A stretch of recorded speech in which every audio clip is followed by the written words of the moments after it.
बात करने जा रहे हैं G7 शिखर सम्मेलन के बारे में। आपको बता दें कि इसमें हिस्सा लेने के लिए प्रधानमंत्री मोदी और साथ ही साथ ये भी बता दें कि ये सम्मेलन बहुत ही ज़्यादा महत्वपूर्ण है। यहाँ पर जो बातचीत होनी है वो सबसे ज़्यादा बातचीत की जानी है कि आखिर इस शिखर सम्मेलन के मुद्दे क्या हैं। सबसे पहले हम यही बता दें, क्लाइमेट चेंज को लेकर भी इसमें बात होनी है, साथ ही साथ भारत का बाकी के देशों के साथ किस तरीके का रिश्ता रहने वाला है, ये भी इस शिखर सम्मेलन में बातचीत होगी।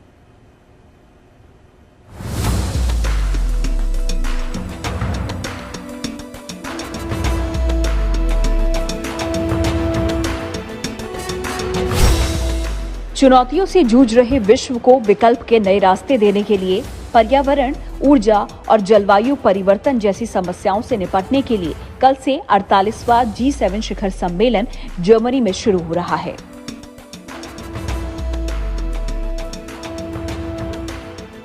G7 शिखर सम्मेलन में भारत की भूमिका हमेशा से अहम रही है। इस बार भी प्रधानमंत्री नरेंद्र मोदी G7 सम्मेलन को संबोधित करेंगे। बदलते हालात में प्रधानमंत्री नरेंद्र मोदी की इस यात्रा को कई मामलों में अहम माना जा रहा है। हालांकि ये शिखर सम्मेलन G7 देशों का है, इसके बाद भी पूरे विश्व की निगाहें भारत की अंतर्राष्ट्रीय रणनीति पर होंगी। प्रधानमंत्री नरेंद्र मोदी को जर्मन चांसलर ओलाफ शोल्ज ने बैठक का न्योता भेजा है।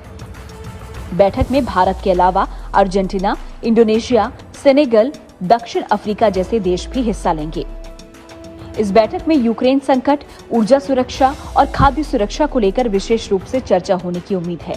और इतना ही नहीं, अपने जर्मनी दौरे पर प्रधानमंत्री मोदी 4 देशों के नेताओं के साथ अलग से मुलाकात करेंगे और प्रवासी भारतीयों से भी मिलने का उनका कार्यक्रम रहेगा। जर्मनी में G7 शिखर सम्मेलन में भाग लेने के बाद प्रधानमंत्री 28 जून को संयुक्त अरब अमीरात जाएंगे, जहां वो यूएई के पूर्व राष्ट्रपति और अबुधाबी शासक शेख खलीफा बिन जायद अल नाहयान के निधन पर शोक व्यक्त करेंगे। साथ ही यूएई के नए राष्ट्रपति और अबुधाबी के शासक के रूप में चुने जाने पर शेख मोहम्मद बिन जायद अल नाहयान को बधाई भी देंगे। तो कुल मिलाकर G7 शिखर सम्मेलन बहुत ही ज्यादा महत्वपूर्ण है। नरेंद्र मोदी जर्मनी के लिए आज ही रवाना हो जाएंगे। 26 और 27 जून को होने वाले ये शिखर सम्मेलन में जर्मनी की अध्यक्षता में ये किया जा रहा है, जिसमें अर्जेंटीना है, इंडोनेशिया, सेनेगल, दक्षिण अफ्रीका जैसे देशों को भी आमंत्रित किया गया है।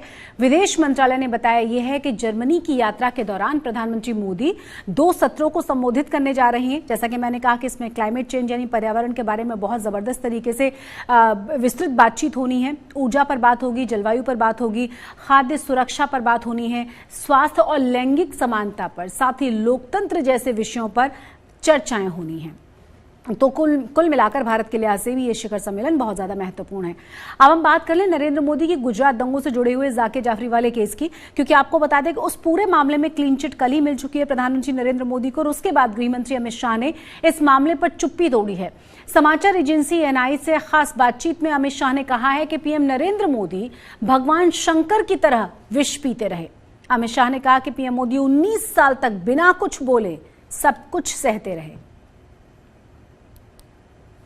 18-19 साल की लड़ाई, देश का इतना बड़ा नेता एक शब्द बोले बगैर सभी दुखों को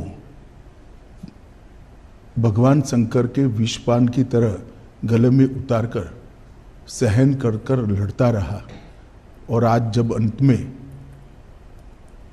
सत्य सोने की तरह बार रहा है, चमकता हुआ बार रहा है, तो आनंद ही होगा।